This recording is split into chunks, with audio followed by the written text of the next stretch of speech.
तो आज की कैंडल तो बहुत ही ख़राब है।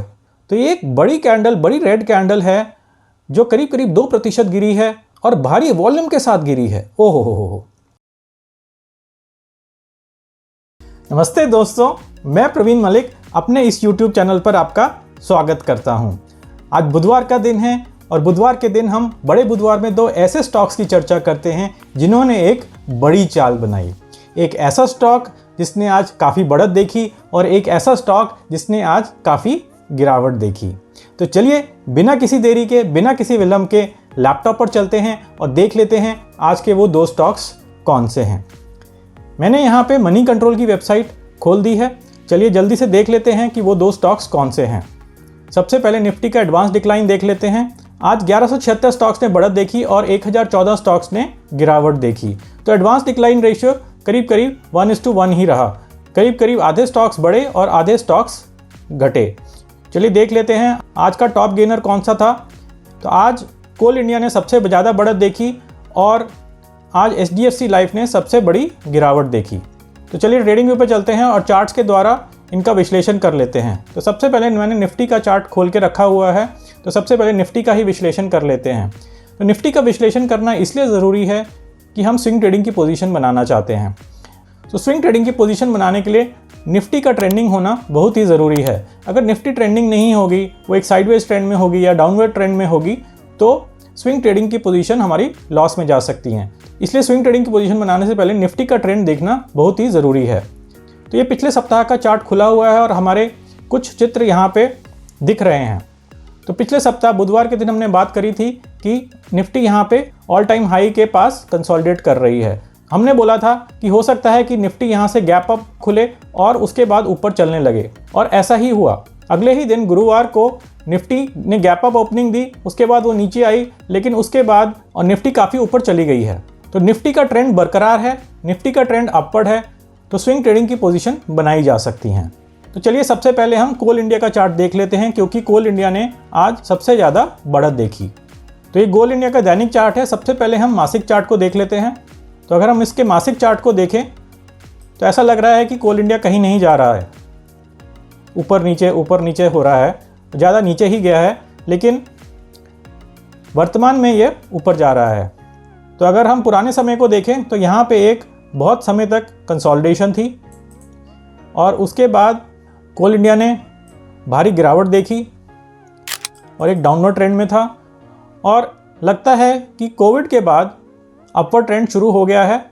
पहले एक धीमा अपवर्ड ट्रेंड था, परंतु उसके बाद अब कोल इंडिया ने काफ़ी तेज़ अपवर्ड ट्रेंड पकड़ लिया है। अगर यहाँ पे देखें तो यहाँ पे कोल इंडिया ने थोड़ी सी कंसोलिडेशन करी थी। तो ये एक बहुत अच्छा समय था कोल इंडिया को पकड़ने का, परंतु अब वो समय निकल चुका है। चलिए इस रेक्टेंगल को हम डिलीट कर देते हैं और सिर्फ वर्तमान का ही ट्रेंड देखते हैं। चलिए साप्ताहिक चार्ट पे चलते हैं, और साप्ताहिक चार्ट पे अगर आप देखेंगे तो ये कंसोलिडेशन यहाँ पे स्पष्ट रूप से दिखाई दे रही है। और कंसोलिडेशन के बाद ये एक बड़ी कैंडल बनी, एक बड़ी ग्रीन बुलिश कैंडल बनी, जिसके बाद स्टॉक ने पीछे मुड़ के देखा ही नहीं। अभी भी यहाँ पे लग रहा है कि एक कंसोलिडेशन हो रही है। तो ये एक अच्छा समय हो सकता है स्टॉक में स्विंग ट्रेडिंग पोजीशन बनाने का। तो चलिए दैनिक चार्ट पे चलते हैं और देख लेते हैं कि दैनिक चार्ट कैसा लग रहा है। तो यहाँ पे देखें तो ये कंसोलिडेशन यहाँ पे स्पष्ट रूप से दिखाई दे रही है, और यहाँ पे ये आज की कैंडल बहुत ही अच्छी कैंडल बनी है, बड़ी कैंडल है और अच्छी वॉल्यूम पे बनी है। तो यहाँ पे अगर हम एक हॉरिजॉन्टल रेखा डाल दें तो ये कैंडल एक रेजिस्टेंस के काफ़ी पास है, और ऐसे ही एक यहाँ पे भी दूसरी रेजिस्टेंस है। तो यहाँ पे अगर स्विंग ट्रेडिंग बनाई जाए तो रिस्क रिवॉर्ड अच्छा नहीं है। अगर भाव यहाँ कहीं मिलता तो हम स्विंग ट्रेडिंग बना सकते थे। तो कुछ दिन पहले 21 मार्च को ये एक ग्रीन कैंडल बनी थी, ये एक अच्छी कैंडल थी, तो यहाँ पे कोई स्विंग ट्रेडिंग पोजीशन बना सकता था, तब उसका रिस्क रिवॉर्ड अच्छा रहता। परंतु आज के समय ये रिस्क रिवॉर्ड अच्छा नहीं लग रहा है। आगे आने वाले समय में ये हो सकता है कि कोल इंडिया थोड़ा सा ऊपर जाए और उसके बाद ये रेजिस्टेंस से टकराकर नीचे आ जाए, इस रेजिस्टेंस से या इस रेजिस्टेंस से टकराकर नीचे आ जाए। अगर ऐसा होता है तो भाव कुछ ऐसे जाएगा, फिर उसके बाद वापस आएगा। तो भाव अगर दोबारा से इस निचले स्तर पर मिल जाए और एक अच्छी बुलिश कैंडल मिल जाए तो एक स्विंग ट्रेडिंग की पोजीशन बनाई जा सकती है। हो सकता है इस पूरे मूव में 2-3 सप्ताह लग जाएं, अभी तो लगता है कि इसमें स्विंग ट्रेडिंग की पोजीशन नहीं बनाई जा सकती है क्योंकि रिस्क रिवॉर्ड अच्छा नहीं है, लेकिन आगे आने वाले समय में आप इसको मॉनिटर कर सकते हैं, 2-3 सप्ताह तक देख सकते हैं, 4 सप्ताह तक देख सकते हैं। अगर उसके बाद आपको एक बुलिश कैंडल निचले स्तरों पर मिलती है तो आप एक स्विंग ट्रेडिंग की पोजीशन बना सकते हैं। परंतु मैं यही बोलूँगा कि मेरी इस स्टॉक में खरीदने या बेचने की कोई राय नहीं है, कोई रिकमेंडेशन नहीं है। हम ये विश्लेषण सिर्फ सीखने के लिए कर रहे हैं, एक एजुकेशनल पर्पसेस के लिए कर रहे हैं। आप अपना विश्लेषण खुद करिए, इसका टारगेट तय करिए, स्टॉप लॉस तय करिए और तभी इसमें एक स्विंग ट्रेडिंग की पोजीशन बनाइए। चलिए अब दूसरे स्टॉक पे कूच करने से पहले हमने 4 सप्ताह पहले जिन 2 स्टॉक्स का विश्लेषण किया था उनको जल्दी से एक बारी और देख लेते हैं। तो हमने 4 सप्ताह पहले 2 स्टॉक्स की चर्चा करी थी, तो वो थे आईटीसी और पावर ग्रिड। 4 सप्ताह पहले आईटीसी उस दिन का सबसे बड़ा गेनर था। तो ये पुराने चित्र बने ही हुए हैं।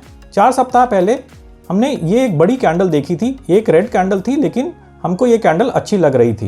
ये 13 मार्च का दिन था और उस दिन स्टॉक ने करीब 4.5% की बढ़त देखी थी।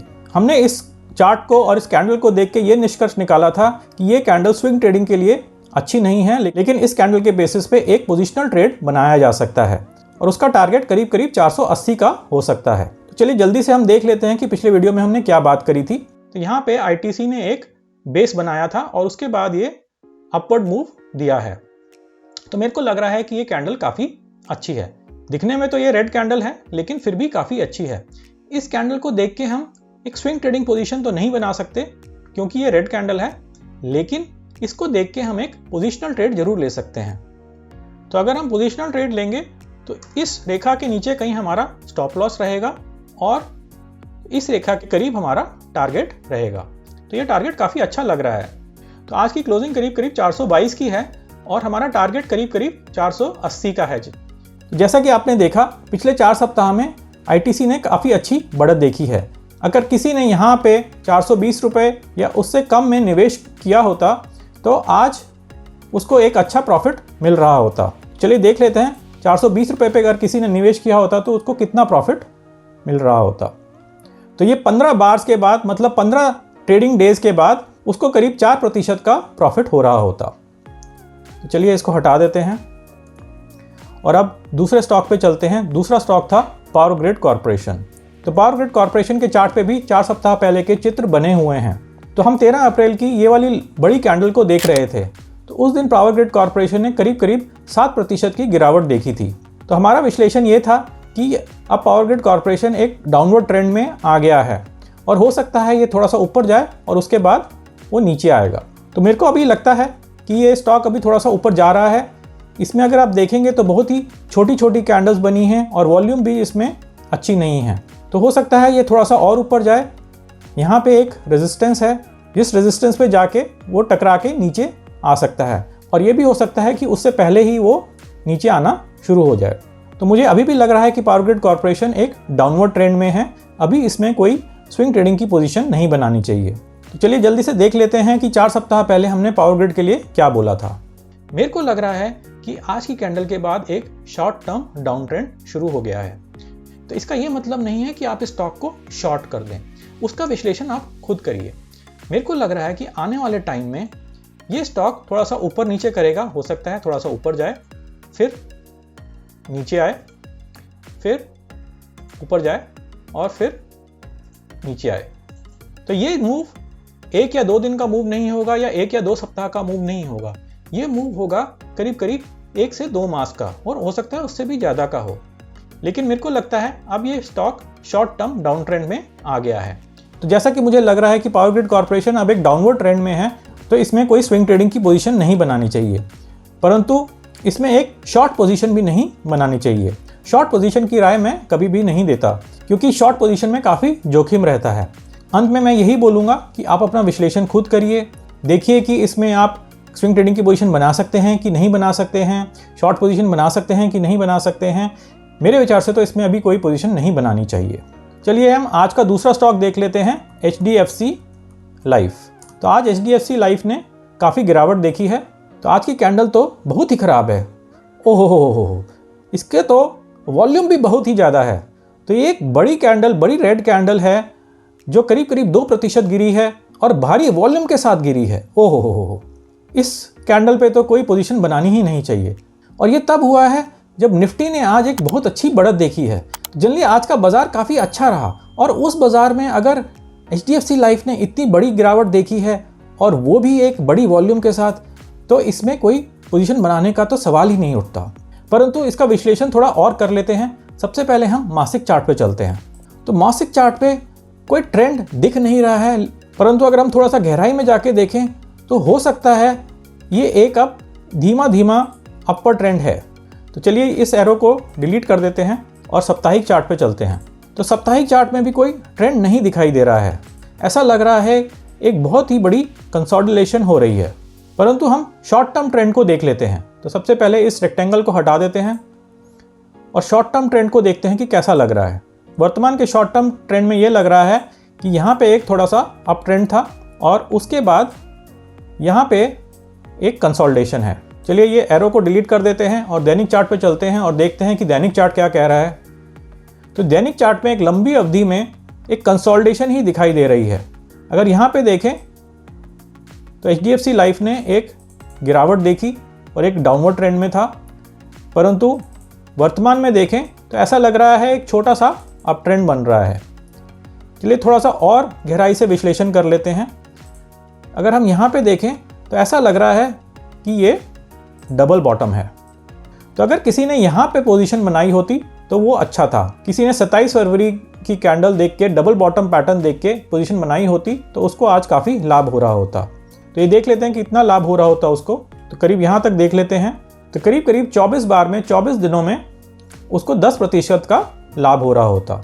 तो चलिए इसको डिलीट कर देते हैं। एक बारी साप्ताहिक चार्ट पे दोबारा चलते हैं और देख लेते हैं साप्ताहिक चार्ट क्या कह रहा है। तो यहाँ पे जो हमको दैनिक चार्ट पे डबल बॉटम दिख रहा था, साप्ताहिक चार्ट पे यहाँ पे एक छोटी सी कंसोलिडेशन है और उसके बाद एक बहुत ही अच्छी कैंडल दिख रही है और एक अच्छी वॉल्यूम पर दिख रही है। तो ये हो सकता है कि अभी एक कंसोलिडेशन और हो रही हो, यहाँ पे एक कंसोलिडेशन और हो रही हो, छोटी सी कंसोलिडेशन हो रही हो और उसके बाद स्टॉक ऊपर चलना शुरू कर दे। तो चलिए बड़ा रेक्टेंगल हटा देते हैं, ये एरो भी हटा देते हैं। तो आने वाले समय में कुछ कंसोलिडेशन और होती है, ये स्टॉक थोड़ा सा ऊपर नीचे होता है और वापस आपको निचले स्तरों पे यहाँ पे कहीं पे भाव मिल जाता है तो आप इस स्टॉक में पोजीशन बना सकते हैं। परंतु सबसे पहले आप ये देखिए कि उस समय आपको एक अच्छी ग्रीन बुलिश कैंडल मिले जो अच्छी वॉल्यूम के साथ हो। आज के समय तो इसमें कोई पोजीशन नहीं बनानी चाहिए। शॉर्ट पोजीशन के बारे में सोचा जा सकता है, लेकिन मैं कभी भी शॉर्ट पोजीशन की राय नहीं देता हूं क्योंकि उसमें काफ़ी जोखिम रहता है। शॉर्ट पोजीशन सिर्फ उनको करनी चाहिए जो काफ़ी लंबी अवधि से ट्रेडिंग कर रहे हैं। तो चलिए इस वीडियो का अंत करते हैं, लेकिन जाने से पहले मैं आपसे फिर से यही कहूँगा कि हमारी इन स्टॉक्स में कोई खरीदने या बेचने की राय नहीं है। हम इन स्टॉक्स का चुनाव रैंडमली करते हैं। हम देखते हैं कि आज का टॉप गेनर कौन सा रहा और टॉप लूज़र कौन सा रहा। उसी के बेसिस पे हम इन दो स्टॉक का चुनाव करते हैं जिनका हम विश्लेषण करते हैं। इनका विश्लेषण हम सिर्फ स्टडी पर्पसेस के लिए करते हैं, सीखने के लिए करते हैं। तो अगर आपको लगता है कि आपको इन स्टॉक्स में स्विंग ट्रेडिंग की पोजीशन बनानी चाहिए तो आप अपना विश्लेषण खुद करिए। आप देखिए कि टारगेट क्या होना चाहिए, स्टॉप लॉस क्या होना चाहिए, उसके बाद ही एक स्विंग ट्रेडिंग की पोजीशन बनाइए। अगर आप चाहते हैं कि मैं आपके किसी स्टॉक का विश्लेषण करूं तो नीचे कमेंट में उस स्टॉक का नाम लिख दीजिए। आगे आने वाले वीडियो में मैं उसका विश्लेषण कर दूंगा। धन्यवाद।